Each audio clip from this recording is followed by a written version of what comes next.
hàng lì giờ lâm thương to tu to ban hao mẫn tròn thùng nên ta người thọ má pin cuốn cọc hao cam thu xử lý yang qua chương này nếu không càng hàng xa lư cuốn xì hàng hao to mi yêu hơi phong trời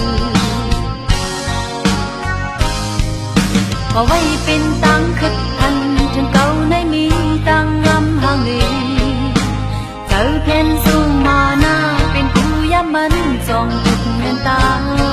người thọ má pin cuốn hàng ngắm cam thu xử lý tứ bên thằng chương này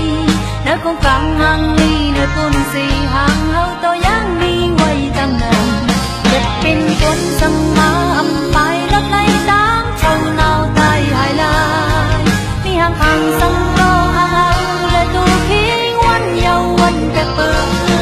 tình nhau lưu nhau răng to âm man cứ bàn non chép cắm nương hàng ly hàng ra mi đi giờ hàng quay nhân hoa chợt quay giờ hàng ly là để lòng ly mi tăng dần mù giờ hao quay giờ biết ta đã khao giờ chúng tôi mà yêu ta hàng ly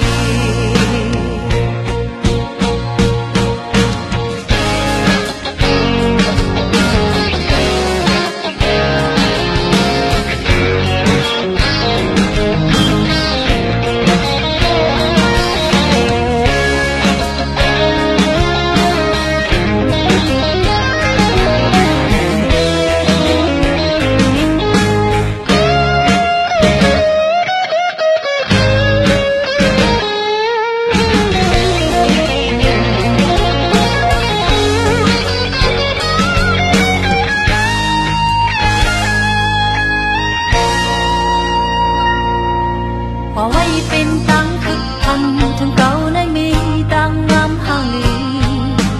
giờ thiên dung mà na bên thu ya mẫn trong từng nhân ta người học má bên cuốn hàng ngã cam thu xử lý tứ bên thằng chương này đã không càng hàng ly nơi cuốn